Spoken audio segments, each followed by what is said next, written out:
Good afternoon, everyone. Welcome to this Board of Adjustments and Appeals hearing, regular meeting of July 24th, 2019. At this time, I'll ask you to please stand and join me as we pledge allegiance to the flag. I pledge allegiance to the flag of the United States of America and to the republic for which it stands, one nation, under God, indivisible, with liberty and justice for all. Thank you. At this time, may we have roll call, please? Chairman Taylor? Here. Member Smith Rodriguez? Here. Member Johnson? Here. Alternate Member Kilpatrick? Here. All right, we do have a minimum quorum of 4 people. I guess since it's only 4, Counselor, you want to advise that we see if any objections to us doing business with only 4 or not having 5 in the house? I'd be happy to. Thank you.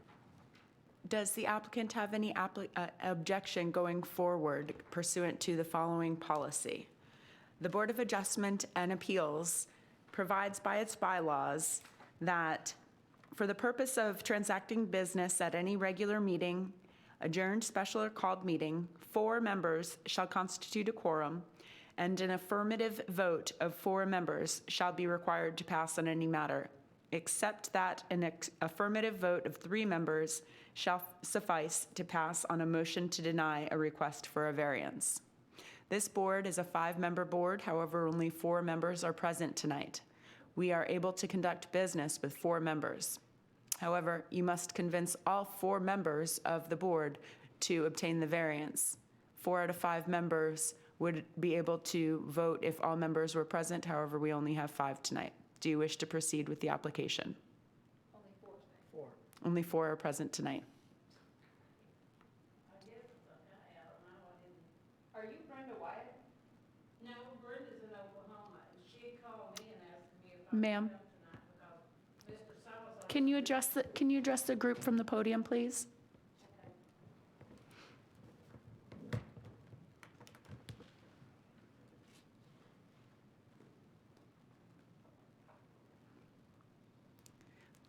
Please state your name and answer the board member's question. Marie Parkinson. So, what the attorney was saying.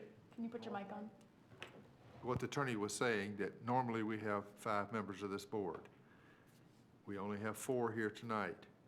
We can conduct business with 4 people, but it requires a 4 vote to pass.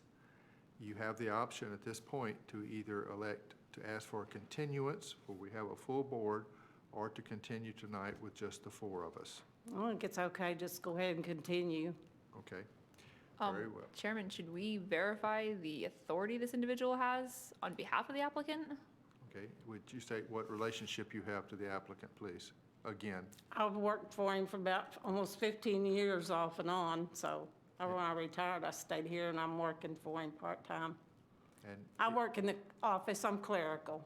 okay, and the applicant is out of town at this point, or? Yes, He is out of town. Mr. Salazar. Mr. Salazar is not available. Salazar Roofing. Okay, Were you asked to be here today on Salazar Roofing's behalf?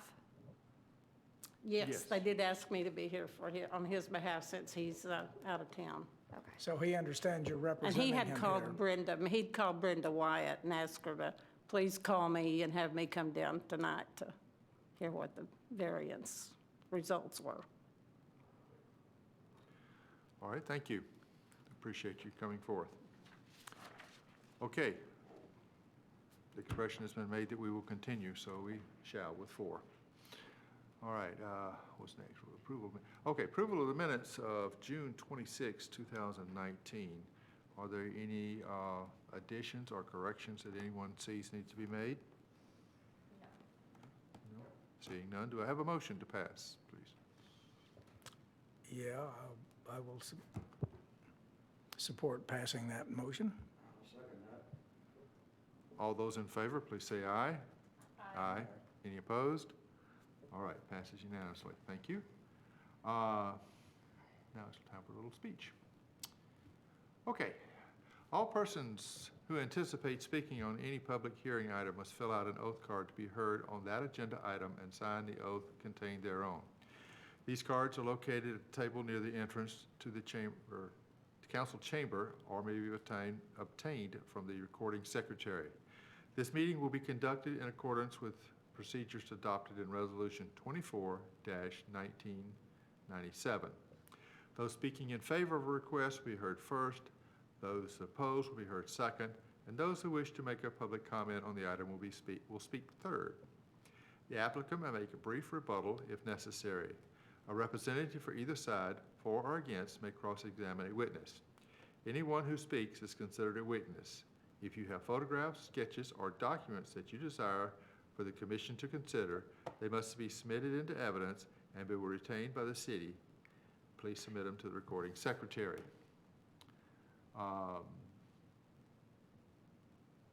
Staff, have all agenda items been properly advertised? Yes.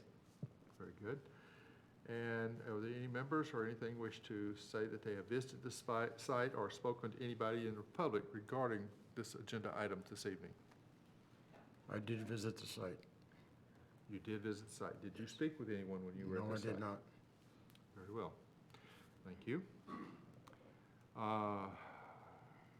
There is no consent, old business, so we will move to new business, which is variance 5-2019.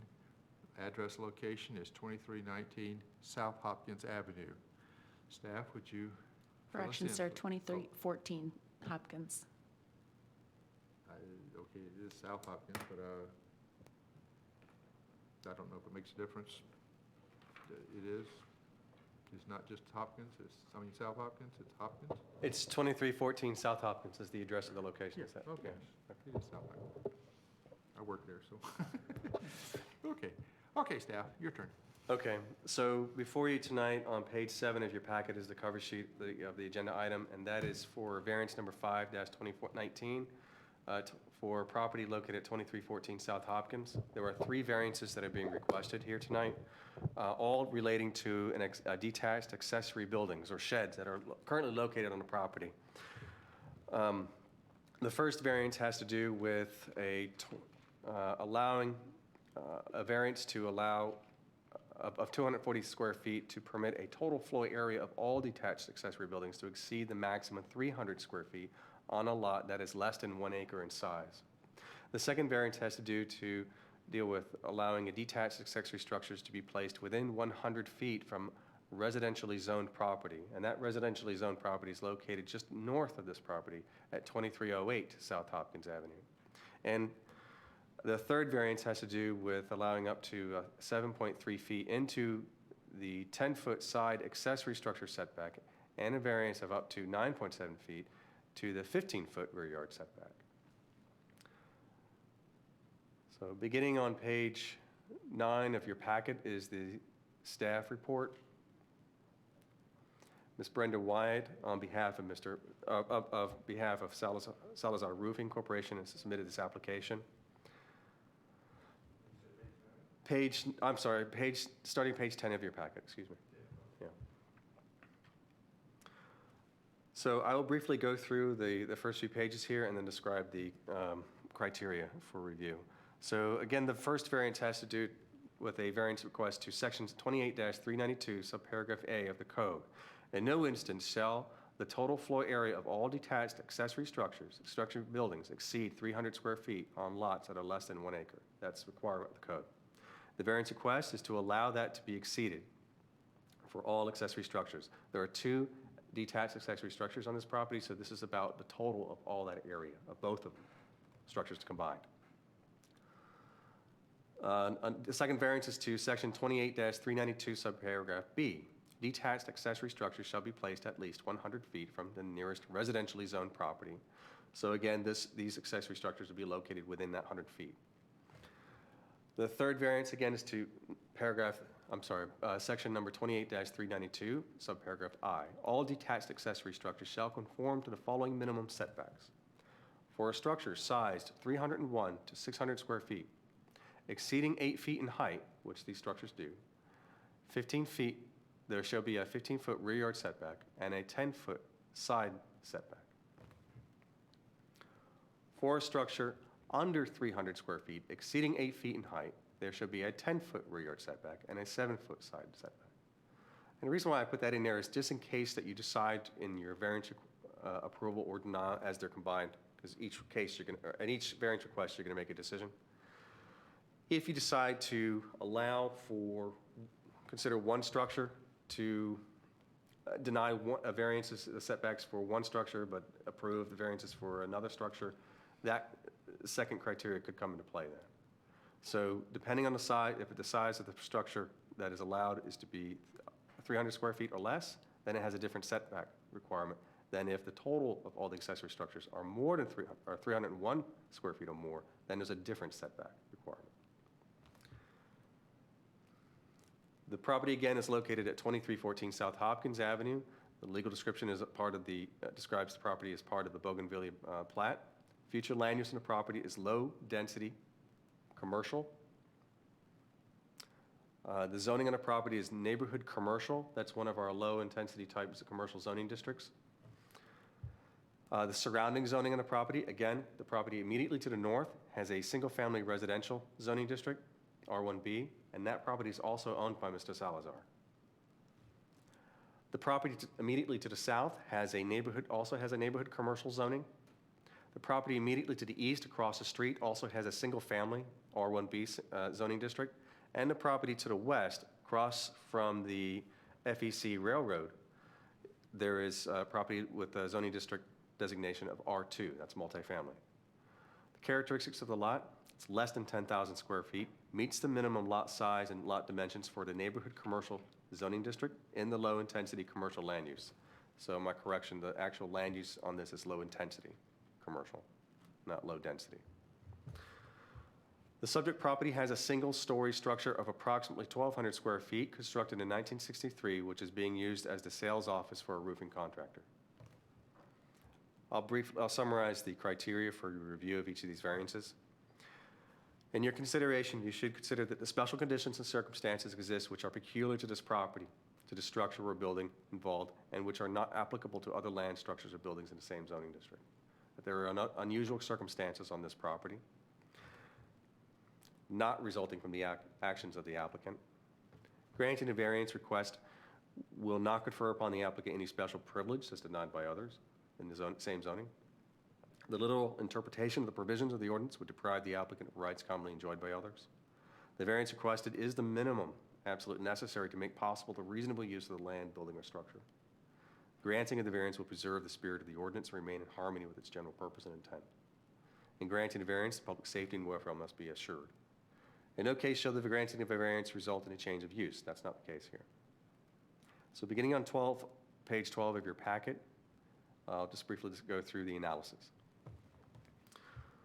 The applicant, again, is requesting the following variances. 1, variance of 240 square feet to permit a total floor area of all detached accessory buildings to exceed 300 square feet on a lot less than 1 acre. 2, variance to allow detached accessory structures to be placed within 100 feet from residentially zoned property.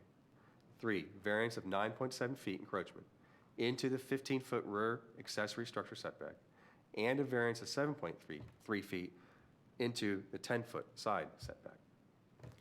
The subject property is the site of a single-story structure, 1,200 square feet, as I mentioned earlier. In 1996, the property was rezoned to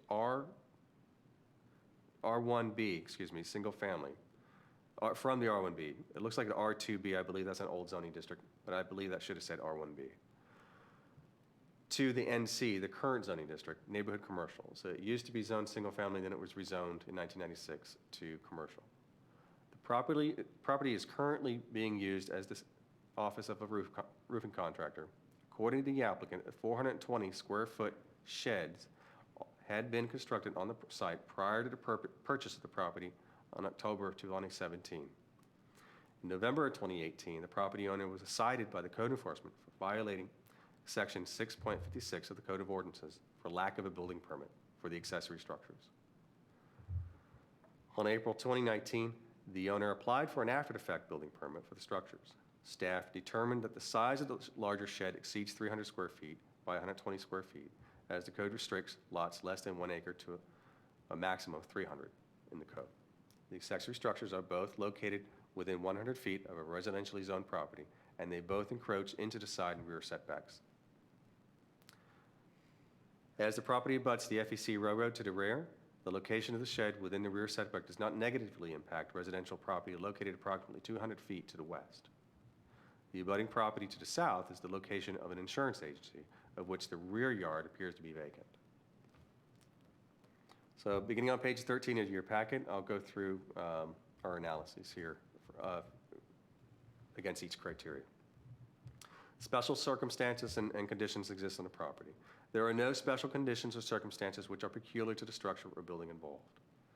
There are currently 2 accessory structures on the property. According to the applicant, the largest shed was on the property before it was purchased by the current owner in October 2017. Granting the variance will allow a shed that is larger and closer to the side and rear property lines than is permitted. There have been other variances in the vicinity of the subject property. Approximately 400 feet to the north, variances number 5-1992 and 6-2007 were granted to waive side and rear yard setbacks and minimum landscape buffers, respectively. It is staff's opinion that the interpretation of the ordinance would not deprive the applicant of rights commonly enjoyed by other properties in the same zoning district. We did include a comment that was provided to us by the building official regarding this. The property owner could be required to either relocate the accessory structure or replace it with a small shed, depending on the variances granted. The location of the sheds are at the furthest possible distance from the adjacent residentially zoned property. In other words, wherever they put the sheds on this property, they will always be within that 100 feet distance requirement to a residential zoned property. The intent of the setbacks and size limitations of accessory structures is to help, and this is what we believe is the intent of the code, is to reduce impacts to adjoining properties, ensure adequate access to buildings on the site, limit visual impacts, and ensure that accessory structures do not become the predominant element on the site. As the property is adjacent to the FEC railroad, it is unlikely the current shed will have a negative impact to the railroad or the residential development to the west. The size and location may be an issue to the abutting property to the south, although the rear yard of this property is currently vacant. Staff does not believe that the welfare and safety of the public are at risk. The application will not result in a change of use. So our recommendation is as follows: that we do not recommend denial of the variance request to permit the total floor area of all detached accessory buildings to exceed the maximum 300 on a lot less than 1 acre. Granting the variance will confer upon the applicant a special privilege that is denied by others in the same zoning ordinance. On number 2, the staff recommends approval of the variance request to allow accessory structures to be placed within 100 feet of a residentially zoned property with the following condition: that the accessory structures shall be located at the southwest corner where they're currently located of the lot, and a fence shall be installed on the north side of the lot to screen the structures from the residentially zoned property, consistent with section 30-39 of the code. And that section of the code basically describes some screening measures. The literal interpretation of the provisions of this ordinance will deprive the applicant of rights commonly enjoyed by other properties in the same zoning district under the terms of the ordinance. The lot is less than half an acre in size, and the sheds cannot meet the 100-foot residential setback no matter where they put them. As far as the third variance, staff recommends denial of the variance request to reduce the 15-foot rear setback and to the 10-foot side setback for accessory buildings and structures. The literal interpretation of the provisions of the ordinance will not deprive the applicant of rights commonly enjoyed by others. On page 15 of your packet, you'll see the zoning map, and you can see the property is zoned NC, neighborhood commercial, and you can see the surrounding zoning, which I've already described. And of course, the property that's zoned R1B, single family, immediately to the north. The application begins on page 16 of your packet, and the applicant did provide a narrative, which I'll get to in a moment. On page 18, you'll see an aerial of the property with the sheds as they're located on the property currently. Page 19 of your packet, I've highlighted the sections that are relevant from the code.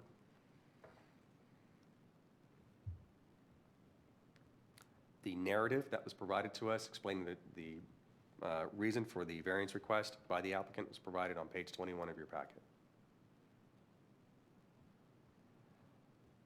The neighborhood commercial setback and zoning development standards are on page 22 of your packet.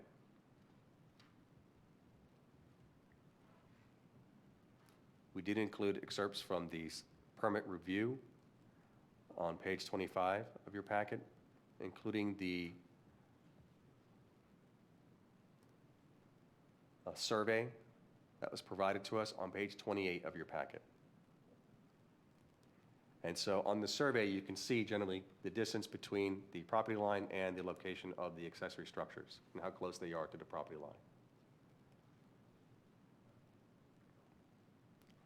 The applicant was cited by code enforcement. There is a different citation that's not relevant to this particular case, but you can see on page 29 of your packet a photograph that was provided to us by the code enforcement department, and they were cited due to outdoor storage issues.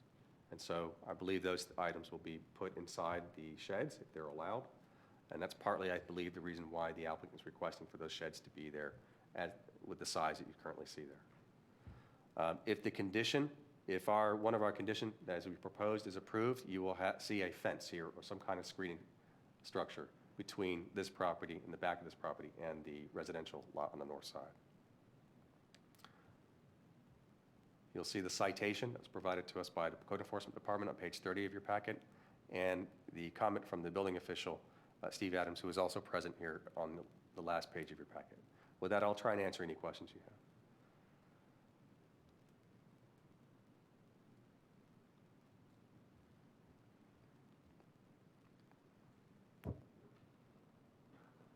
Was there any input as to when this shed was originally installed on this property? We know that the property owner indicated to us that they purchased it in October of 2017, so it must have happened prior to that date. And there's no record of the city giving any citations to the previous owner for having that structure? I'm not aware of a prior citation related to this, no, sir. And then you made statement that the owner also owns the R1B to the north, that he's using it, I assume, for residential purposes. The zoning allows only a residential use on that property now. I'm not sure what his intention is, but we did discover that the property appraiser's records that property is also owned by Mr. Salazar. Okay, that's confirmed, okay.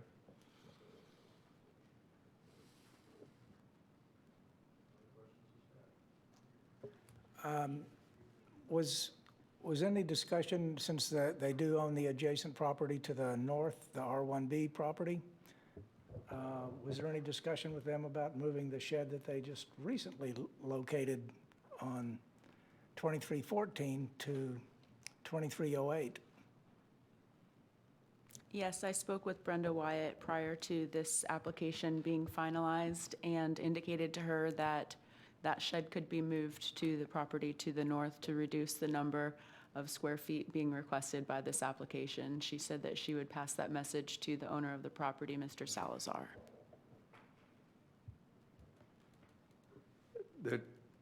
In response to that, though, the applicant would need to be careful, though, because that property right now is currently zoned as a single-family residential use. And so to relocate an accessory structure to that location, it would be used for that particular purpose, not a commercial use. I do want to answer the previous question the chairman had about the shed and when they were located on there. According to the property appraiser's information, it looks like they first appeared or first noticed in 2016, according to their records. So we do not have records of those sheds being there before that, 2016. But the smaller shed wouldn't be an issue for a typical residential property, would it? I mean, its square feet seems to be No, sir, within the it wouldn't. bounds of... That's correct. Okay. It would appear to meet the size requirements, but that would be determined with a permit. Is there any record of what was at that location prior to this purchase? Well, like Brad said, the property appraiser records aerial photographs dating back to 2007. The sheds appeared in 2016 without record of permit to the city for the sheds prior to the purchase. So do you have any record of who owned the property back then? Who owned the property? Yeah, That's maintained by the property appraiser, okay. the previous owner.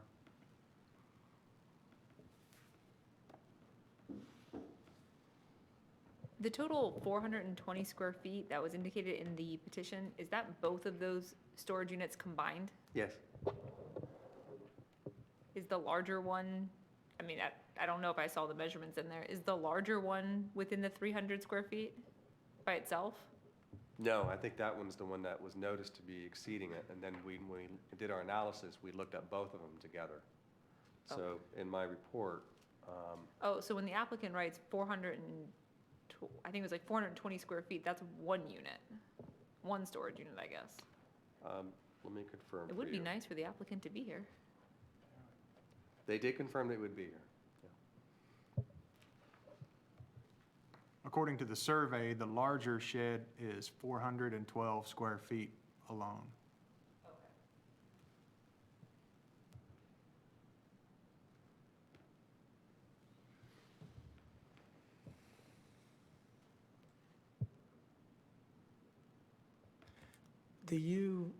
When code enforcement visited this site, that larger shed, at least from the photograph, appears to be on a concrete foundation.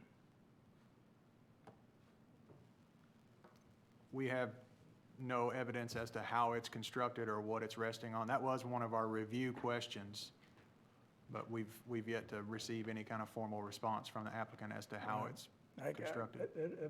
Apparently, the smaller shed could be moved easier, but the larger shed, at least from the photograph, appears to be a problem in that regard.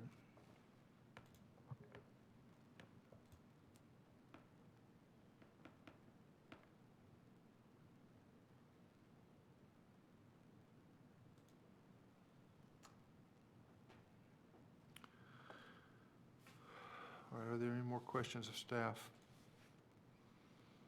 No. All right. Seeing none, officially, I will open the public hearing portion of it open. And we understand you do not wish to make any comments at this time, is that correct? No. All right, that's fine, I understand.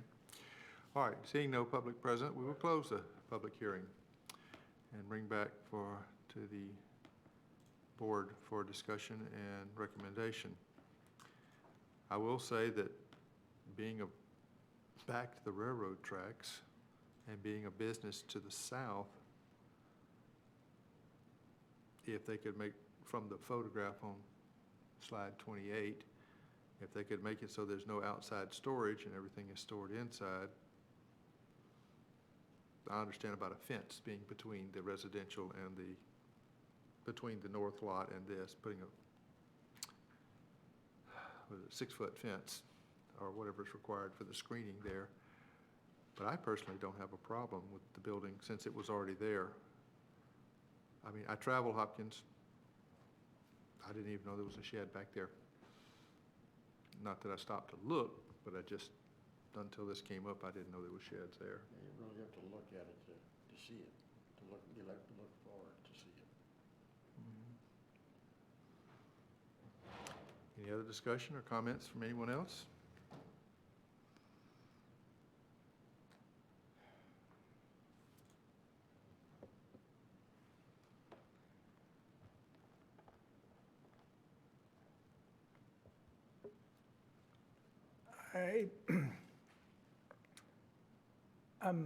I'm kind of on the side of thinking that the smaller structure appears that it would be realistic to move it. I am a little empathetic with the purchasers of this property that weren't informed of. I mean, I know that's not really our jurisdiction to weigh in on whether they were or weren't informed. I understand that, but I still have a little bit of empathy with them for not being aware of the fact that there was potentially a violation with that shed. And it does, again, from the photographs supplied, appears to be pretty substantial. The only way that comes to mind if we were to deny their variance for that, that they could bring that into code would be to basically lob off the front part of that structure. I mean, that would, because it's, I don't really, that would be difficult, I think. However, the smaller structure appears to be easily be able to be relocated. Staff, we were given a sheet of paper and no reference was made to that. Could you expound on this letter dated the 18th of July? Of course. I received a phone call from, I believe, a property owner or a business owner that's further south on Hopkins objecting to the variance request and was concerned about what this would cause, basically, precedent setting, basically, if these variances were approved. And so he decided to submit to me this letter, which I provided to you on the dais. And this was just after your agenda was published. So he's illustrated his objections to this application. Okay, so this is from another property owner to the south. I believe it's a property owner or a business owner to the south, but the person did receive a notice from us. We provide notices to all property owners within 100 feet of this property per code Yes. about the public hearing. Mr. Chairman, I'd like to answer your question earlier regarding the prior business that was located at this address. I believe it was you that asked. The company was called Dry Force LLC, which primarily operates in carpet and upholstery cleaning. I am familiar with that company, now that you mentioned who they are, yeah.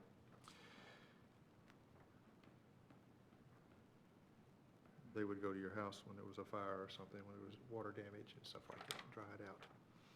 Okay, so they would have been the one that placed it there. All right, so this letter is not from the owner, the owner of the property, but from someone that they consulted with an architect. I can't confirm that, sir. I'm not sure if this person owns the property or was asked by someone else. All I know is that I received an objection from someone who received a notice.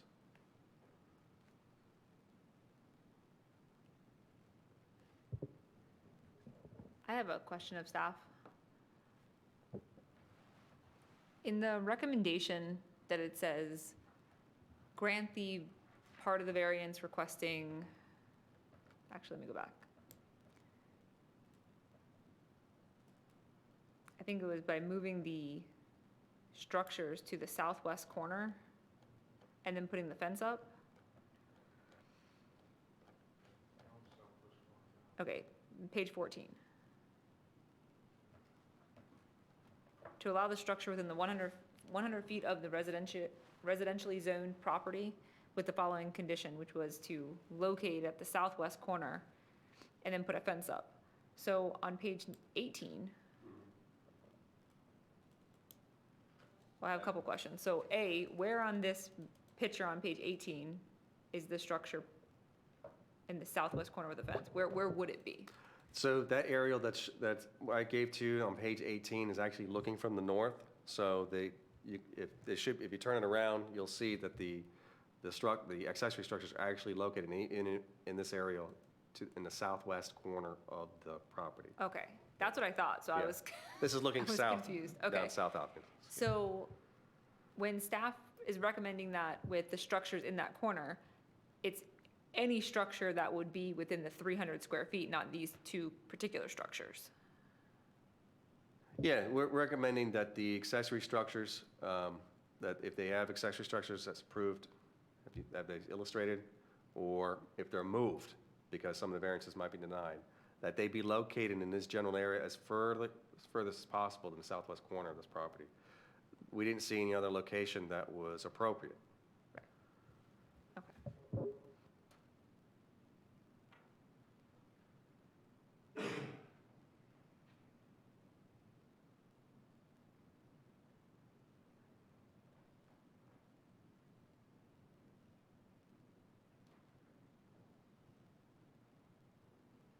Okay, any other comments from members or Mr. Chairman, Yes. the author of this letter owns the property located at 180 Roosevelt Street, which is 3 parcels over from Hopkins, across the street from the address in question.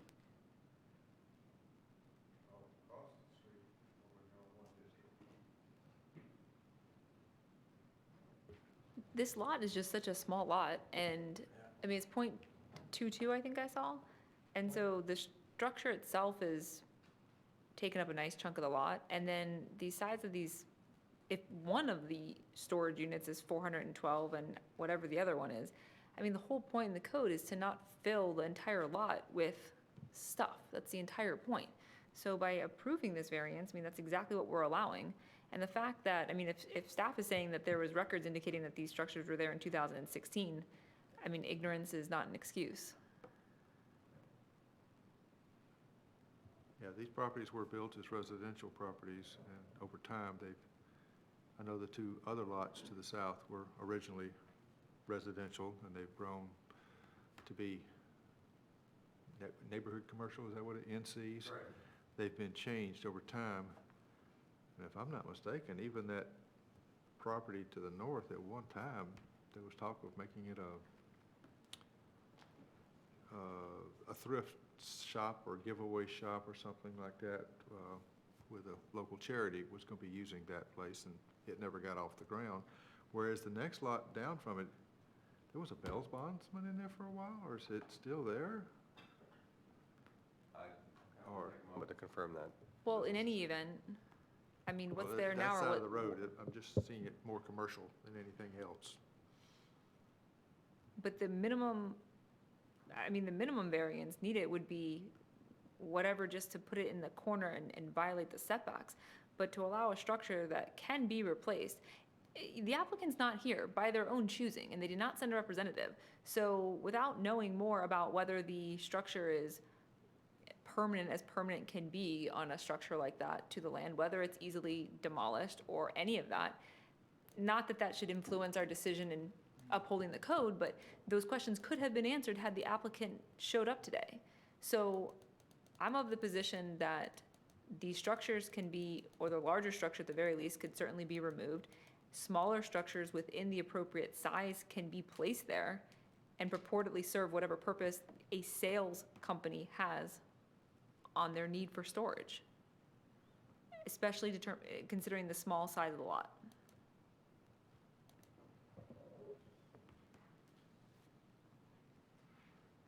I'd like to ask the building official to look at page 28 of the agenda packet where the survey is located. It appears that there are dimensions of each of the 2 accessory structures. Could you please calculate and inform the board what the total size is of each of the 2? Certainly. The larger accessory structure appears to be 13 3/4 feet wide by 30 feet long, which, that was the 412 square feet. The smaller of the 2 accessory structures appears to be 10 feet by 12 feet, which is 120 square feet. So it would be a cumulative of 532 square feet. Thank you. You're welcome. So even the removal of the small shed still puts it outside the parameters, over 300.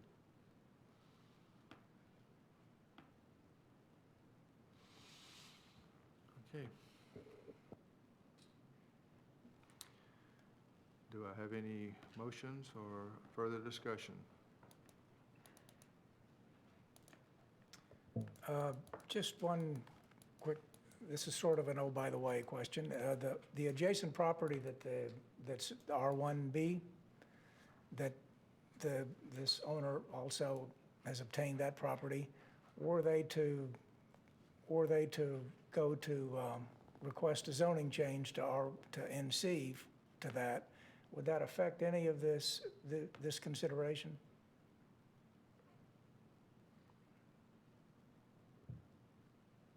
If the property was rezoned right now to a neighborhood commercial zoning? Is that what you're asking? Yeah, in other words, If if we did both, not both have- structures were NC. That's possible, but you do, if you take a look at the property immediately to the south, it also has the same zoning district, and it does have a pretty substantial screening around that back area. So it provides some cleanup, I guess, if you will. Okay, I guess actually my real question is the accessory structure size change when it's R1B versus NC? Are they the identical sizes? There are different Square feet. criteria for residential, for accessory structures for residential lots, and there's a separate type of criteria for accessory structures for commercial lots. Yes, there are two different types of standards altogether. Right, so are they allowed more square feet on an NC zoning and? It depends. For example, in a single-family residential lot, typically you'll find a code requirement that says you can have, you have to have a minimum size lot or house on that lot. If you go above it, that's great, as long as you're within that building envelope. Right. But if you want to put an accessory structure on there, it could be up to 20% the size of that primary house. Okay. If it goes beyond that, then it has to be architecturally compatible up Okay. to half the size of the house, and that's the max. Right. So you got a 2,000 square foot home, you can only have an accessory structure that's 1,000 square feet. Gotcha. I think your other question though too, if the other property was RNC, they're two different lots. If they were combined as one parcel, I guess it could be treated as differently because then it'd probably be bigger than an acre. Right. Or up to. Right. It'd probably meet a different standard. And I guess really what I was curious about is what other avenues might exist for this applicant if all of these variances were denied, what other avenues they might have that they could use perhaps to at least keep the large shed from having to demolish that. I would say that your actions tonight are going to be based on the circumstances you see today as the lot is configured and as the other properties are zoned. No. Yeah. So if there are any changes to this particular property, if it's combined or consolidated with another property, standards would be different then, in that case. So I think all you could really take right now is the information you have before you as far as the conditions of the property currently. According to the property appraiser, 2308 South Hopkins is .24 acres, and 2314 South Hopkins is .22 acres. And the code requirement is for lots that are above and below 1 acre. For staff, when the variance that they're requesting to the setbacks, the rear and the side setbacks, is that to just put it right up smack dab in the corner where they are right now? The variances that they're requesting is to keep them where the buildings are right now, Which yes. is the furthest corner that, I mean, it looks like, Let's see. it doesn't look like they can push it back any further. I ask because staff's comments regarding, I guess when I asked the last question about where in the southwest corner, when I was trying to situate myself on page 18, staff had indicated it would be in the furthest possible corner of that lot, which is where they are. On the other side. However. Right. However, if they are denied, we're recommending denial of the setback variances, so they would have to meet those setback variances. So that would be the furthest point then, in that southwest corner, if our recommendations are approved as recommended. When I visited the site, I could see that there was some distance between the property line. There was a fence back there, even in the back, that there's some room, but it's very tight. And the area on the south there, that's on the side setback, leaving there 2.7 feet, that's very narrow. And I don't know if the building official can confirm or this, but typically you want to have structures at least 5 feet away from each other to provide some access and egress around them in case there's any issues. So that's very close to that fence there, where they put it. And then between both of the structures, it looks like there's 2.3 feet as well. That's not the issue tonight, but As discussion to the board, I mean, if the spirit of the code is to not fill the property with structures all over the place, then I think the spirit actually would encourage granting a variance for the setbacks to put them in the furthest possible corner to not clog the property. I mean, seeing as how there's the railroad back there, it's probably not as big of a deal as so much as the other sides of the property, which it would be too close to someone else's property. So a violation or a variance for the rear yard setback doesn't seem that inappropriate. I agree.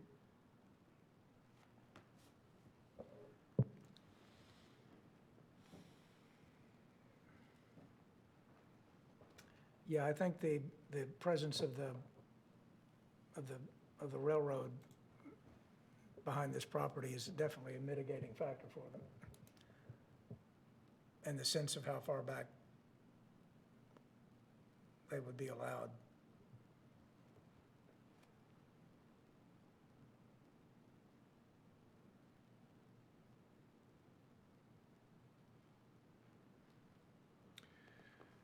All right.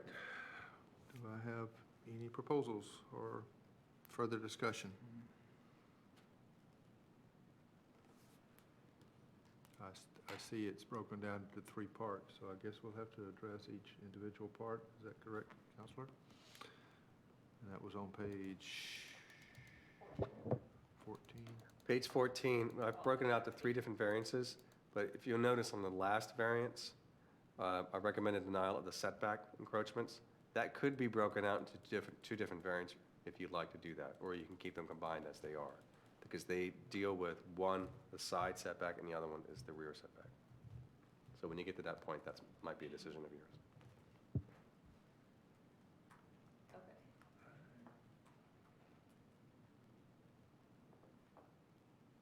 Then I will make a motion. Council, did you say separate? Okay. Then, I'm sorry. Bob's out of his hole.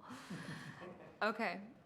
I make a motion to, regarding variance 5-2019,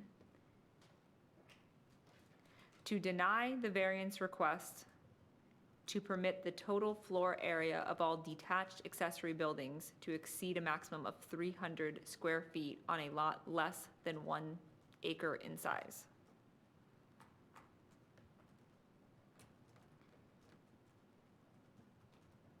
I believe that it would grant a special set of circumstances and benefit onto the applicant, and there are otherwise no special circumstances peculiar to this particular piece of property.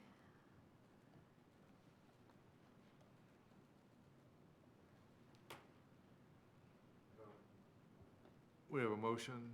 Is there a second to this motion? Did I understand that we were going to consider other aspects? We're considering 3 different variances here, actually? Yes. Okay. If you look either on page 14 of your agenda or page 10, there's 3 subsections to section 28-392 that are listed in this application. Right. The first one is for the total square footage of the accessory structures, which is cumulative on the property. That's the part. Yep, That's I just wanted to clear that up, right, yep, okay. I'll second that.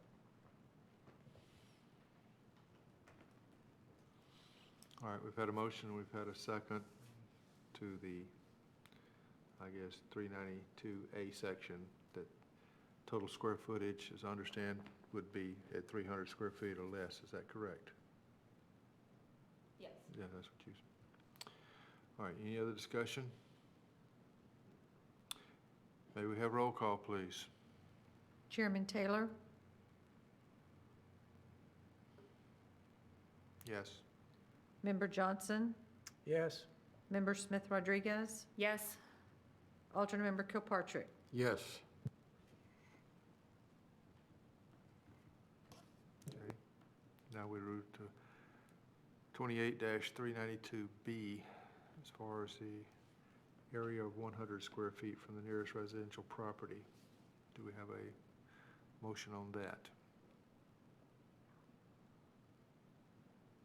No, but I'll move on and make a motion on the other one. Well, let's take care of B first. Or does it matter? It doesn't matter. It doesn't matter, all right, well. We'll jump down to 392I then, about accessory structures. I make a motion regarding variance 5-2019, regarding section 28-392, subsection I, to deny the variance request regarding the 10-foot side setback.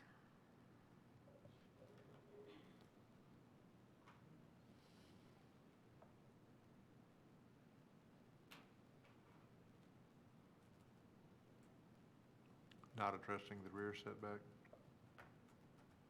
Correct. And that's on the same basis that there are special circumstances, benefit, or this, a benefit would be applied to the applicant and there are no peculiar, what do I want to say, peculiarities to this particular piece of property.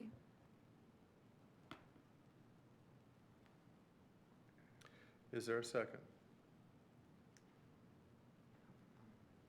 Before you complete your motion, I'd like to make one clarification. So you've denied them the ability to have you've denied the request for variance to have total accessory structures to total 301 square feet or more. So now they're limited to 300. Correct.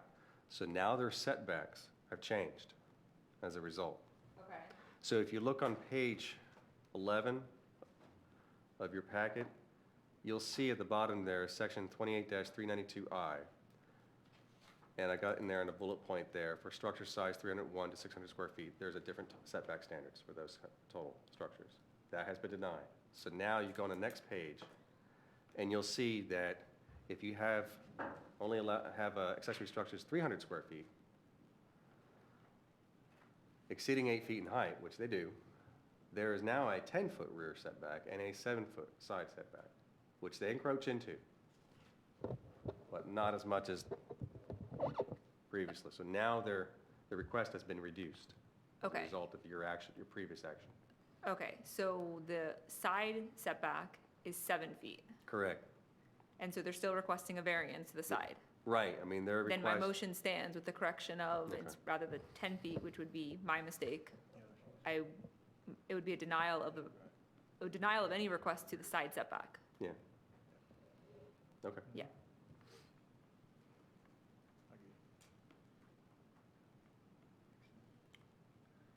We have a motion, do we have a second?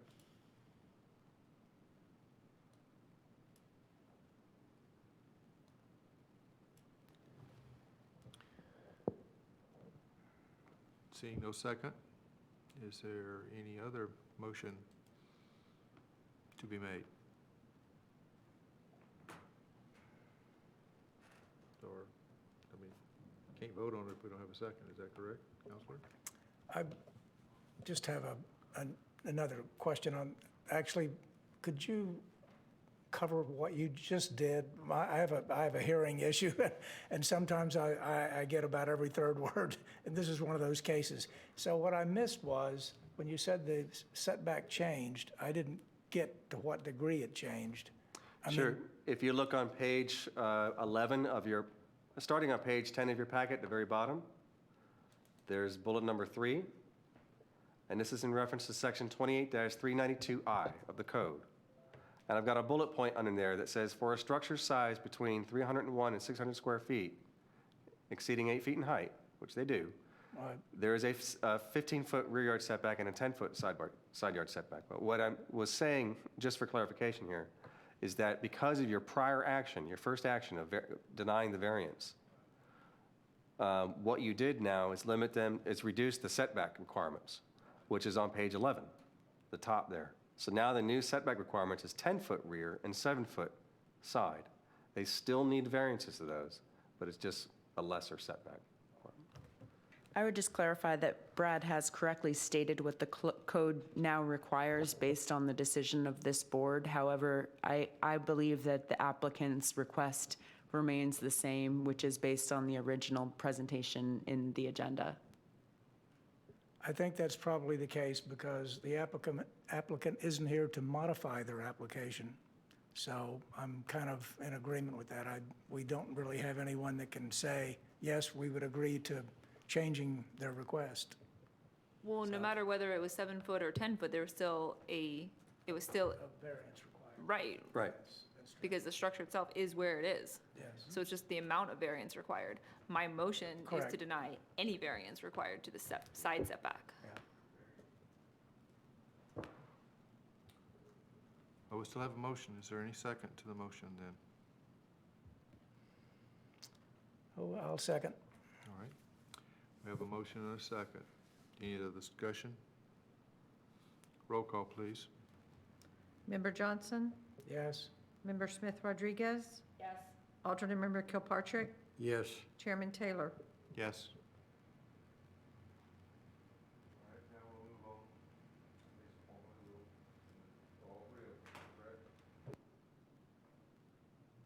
We go through all three of them, three sections since the first two?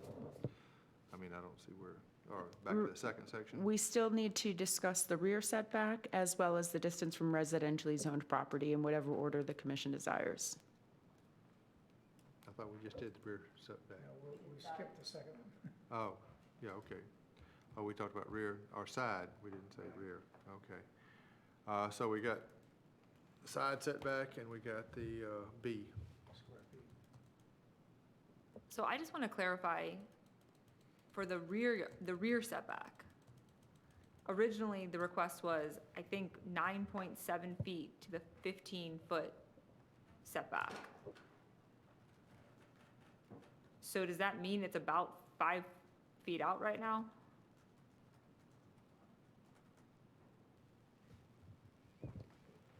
Because of your, so, let me clarify, or let me see if I understand what you're I just asking. want to know where the structure is to the rear yard right now. Okay.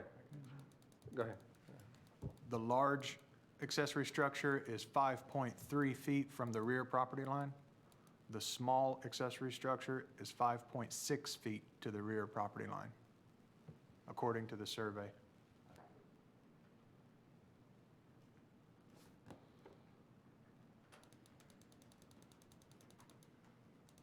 So I have a question of council now.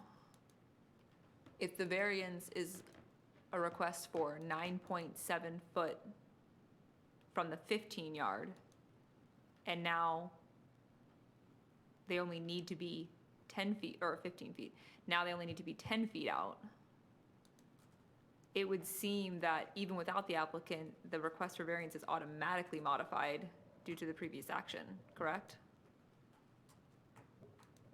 Based on the applicant not being here and the action of this board, I believe that would be the interpretation of the city. Okay, I'm ready to make a motion. Good. Or somebody else can make a motion. Okay. Regarding variance 5-2019, section 28-392 subsection I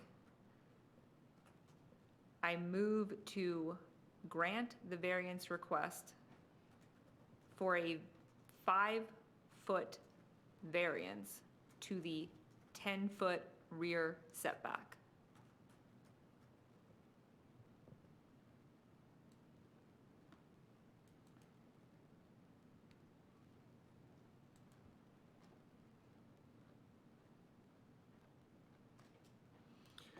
All right, is there a second to that proposal? Yes, I'll second. Okay. We've had a motion. Is there any other discussion? Staff, you wish to interject? Yeah, I do, excuse me. So just clarify your motion. So is your motion to state that you're granting the variance as illustrated on the page 28 of the packet on the survey, or to allow them a 5-foot encroachment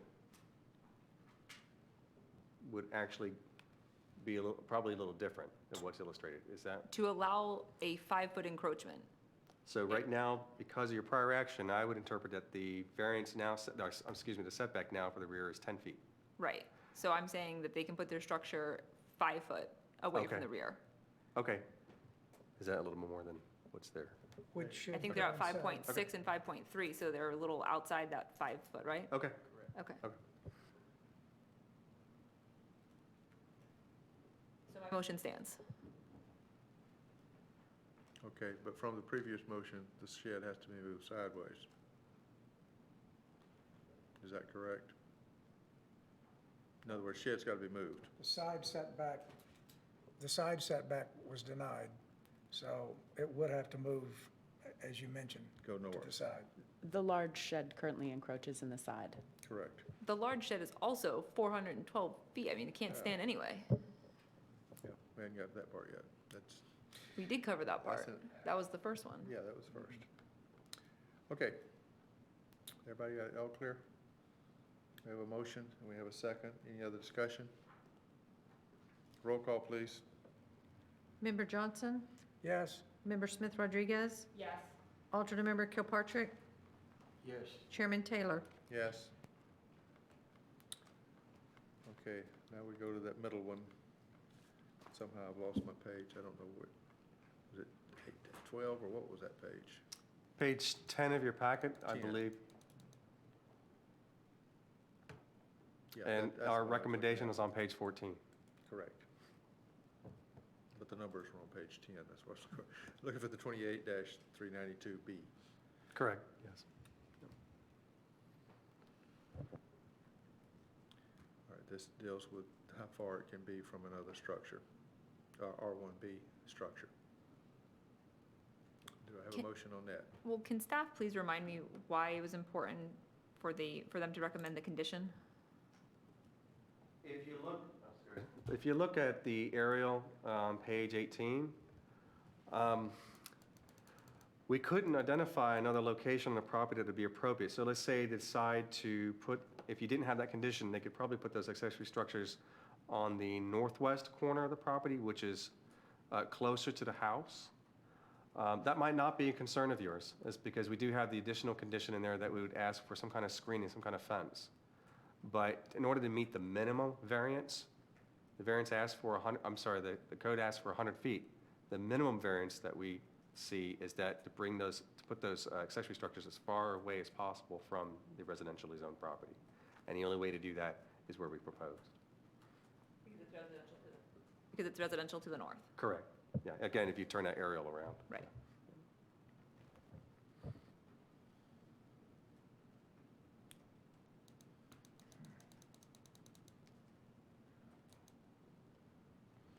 Okay.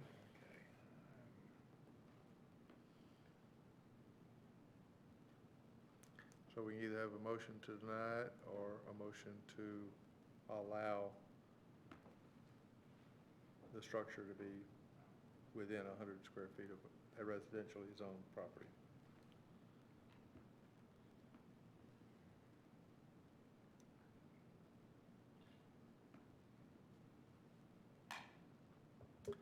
well, I'd make a motion to approve that variance. Okay, which is 28-392B, correct? It's on page 10. Down at the bottom. Which one? Page 10, down at the bottom. Right there. Yeah, yeah. Okay, What, the section 28? The one above it. the B, the number 2. Go that way. Let's go up, I'm sorry. Right there, number 2. Oh, that's right, because we skipped. Yeah. This is the one we skipped, right. Gotcha. Okay, so this is this is number 2, variance 2, section 28-392B. Yes. So detached accessory structure shall be placed at least within 100 feet from the nearest residentially zoned property. And so this is to allow that variance. Okay. Do I have a second? Yes, I'll second that. Before you make your vote, excuse me, Yes? is that with or without the condition as recommended? Is that with or without our condition as we've recommended? Your motion, is that with the condition that we recommended or without it? The condition you recommended was with the fence, correct? Correct. Yes, it is with the fence, as you recommended. And the location of the accessory structures furthest away as possible from the residentially zoned property? That was part of our condition as well. That's on page 14 of your packet. Page 14. Oh, okay. I'm hearing everything here. At the bottom. Oh, yes, here we are. Yeah, you stipulated, staff stipulated that the accessory structure shall be located at the southwest corner of the lot, and a fence shall be installed on the north side of the lot to screen the structures from the residentially zoned property consistent with section 30-339 of the code. Yes, sir. Yeah, Okay. yes. Does your second still hold, sir? Yes. All right. Any further discussion? Roll call, please. Chairman Taylor, Yes. Member Smith Rodriguez, Yes. Member Johnson, Yes, alternate member Kilpatrick. Yes. Okay. So we got one out of three of the parts of it. So you will inform the applicant, I guess, of the results. We will inform the applicant with a development agreement, or order rather.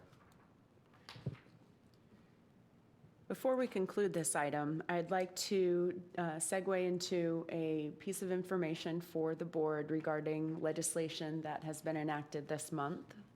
Across the state of Florida, there is a change in the process for development orders. And the thing that is issued as a result of your decision is a development order. With this new law, basically, the city is required to include the reason why we approve a development order, which means that this board is responsible for articulating written findings or articulating in your emotion, as in this item, in this agenda item, the reason that you supported the approval of any variance request. You've already stated upon the decision for two of the items that the decision would confer a special circumstance upon the applicant or a special privilege. And at this time, I think it would be appropriate for the board to discuss and articulate reasons why the approval was granted for the variances to residential, with the distance within residentially zoned property and the 5-foot variance to the rear setback, because this will be addressed in the development order.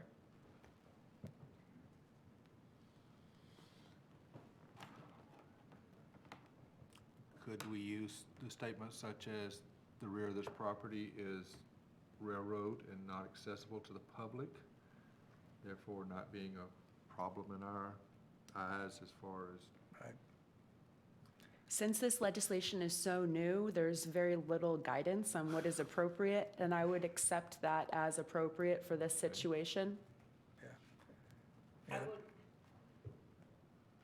In further support of that, as it pertains to the actual criteria, I would say that by granting that variance, we are still preserving the spirit of the ordinance and remaining with the harmony of the general purpose and intent, which is the actual classification, and I think that covers our actual statements of why we did it. Would that apply to both variances granted tonight?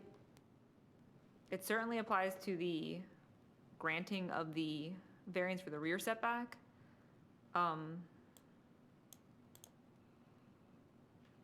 Consensus by the board?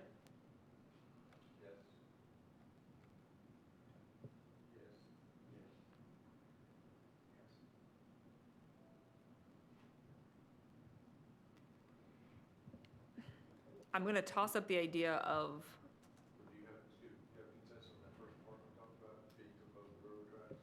yes, I said it. We did an informal poll, thank you. All right, so now we go to the second part, which is remind me what else we wanted. It was the distance to residentially zoned property, okay. and I think Kristen's about to articulate. I was going to say that I think that by granting that variance, it would be the minimum variance to make reasonable use of the land with an actual accessory structure that is permitted under the code to be on it anyway, considering the specific zoning requirements and how it's changed. Agreed? Agreed. Yes. Okay. Thank Consensus? you for providing that affirmation, and I do plan to provide you additional information on House Bill 7103 It's very large. It's a catch-all for community planning, and it covers a lot of different issues, so be on the lookout for that in the future. Oh, joy. It sounds to me like our checklist associated with powers of the BAA will need to be augmented somewhat to, in other words, to the degree to which we can make this a checklist item will be better. We can certainly look at that. Thank Yeah. you. I mean, it will make our time more efficient and less prone to interpretation. That can be, that could be levied at us from like, well, you had this precedent here and now you're saying no. So if we can have, a checklist type of thing that we can, Oh, good. More for you to read, Brad. Our More for you to read. yeah, this sounds like a good job for staff. All right.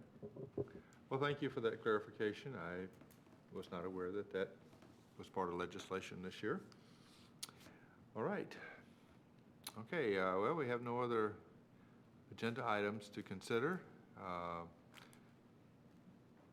No one else is here from the public to speak, so we'll go to reports. Staff. Just wanted to inform you that your August meeting, you will have 2 variances potentially for that night, so. Oh, yeah? You told us that for the last how many months? I believe your next meeting is on the 28th of August. Correct. Anybody got trips planned they know of at this time? No. Yeah, good. All right. Okay, anything else to be brought forth? Reports? No, you did a nice report, thank you. Nothing else from staff? You're here, you get to talk. I have nothing. Chicken. Except for my normal plug that we have 2 vacancies on the board, and we can use an alternate member that can be of no trade or of specific use, but of course there is, well, I won't ask the counselor to read it again, but there is a special position for a full-time member, but we could use another alternate. So please, if you're out there, come join us, have fun. And anything else from the members? No. All right. If that be the case, then we'll call this meeting adjourned. Thank you.